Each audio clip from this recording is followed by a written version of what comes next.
योग दिवस पर यमुना किनारे योग, सीएम रेखा गुप्ता ने कहा जल्द यमुना में चलेंगे क्रूज। अंतर्राष्ट्रीय योग दिवस 2025 के अवसर पर राजधानी दिल्ली में आज सुबह यमुना नदी के किनारे एक विशेष योग कार्यक्रम का आयोजन किया गया। कार्यक्रम में दिल्ली की मुख्यमंत्री रेखा गुप्ता और उत्तर पूर्वी दिल्ली से भाजपा सांसद मनोज तिवारी ने भाग लिया और सैकड़ों नागरिकों के साथ मिलकर योग किया। इस अवसर पर मुख्यमंत्री रेखा गुप्ता ने यमुना नदी की सफाई और संरक्षण को लेकर एक बड़ा संदेश दिया। सीएम रेखा गुप्ता ने योग अभ्यास के बाद मीडिया से बात करते हुए कहा कि मां यमुना हमारी आस्था का प्रतीक है। आज हम इसी पवित्र नदी के किनारे योग कर दिल्ली के नागरिकों को ये संदेश देना चाहते हैं कि यमुना की सफाई का अभियान रुका नहीं है। से जुड़ा हुआ विषय है। मां यमुना को हम अपनी पूजा का, आस्था का प्रतीक मानते हैं।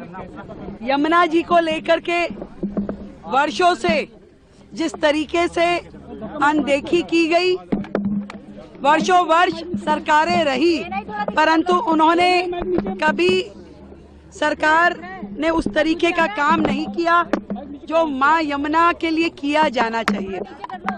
मुझे सुकून है कि हम अपने मात्र इस 4 महीने के कार्यकाल में लगातार यमुना सफाई के लिए नित्य रोज आगे बढ़ रहे हैं।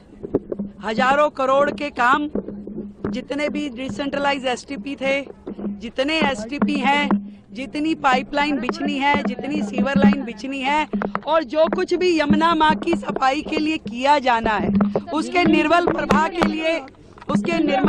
के लिए जो होना चाहिए, उन सब के लिए जो कुछ भी होना चाहिए, लगातार सरकार उसे कर रही है। और आज इस तट से योग की क्रियाएं करने के लिए मैं समझती हूँ दिल्ली वालों को ये संदेश देना है कि देखिए यमुना जी साफ हो रही है।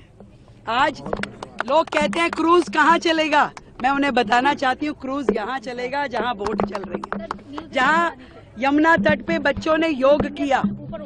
यमुना दिल्ली की पहचान है।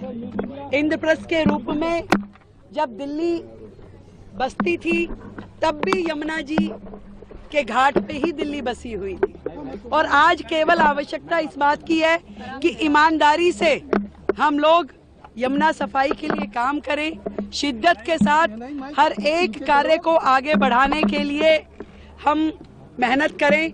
और ये जो निर्मल छवि यमुना की है, तो जितना भी स्ट्रेच दिल्ली में से होके गुजर रहा है, पूरा का पूरा ऐसा ही बनाना है, इसी पे काम करना है, ये दिखाने के लिए मैं आज आई हूँ। एक लाइन और, जनता की भागीदारी के लिए क्या अपील करेंगे, क्योंकि उनकी भागीदारी के बगैर यमुना साफ नहीं हो सकती। जनता तैयार है, संत समाज तैयार है, समाज तैयार है, सब लोग मिलकर के इस पे काम करना चाहते हैं और कर रहे हैं। हम लोग जो बेसिक रिक्वायरमेंट है, जिस टेक्नोलॉजी का उपयोग यमुना जी को साफ करने के लिए होना चाहिए, सर्वप्रथम हमने उस टेक्नोलॉजी को इनिशिएट कर दिया।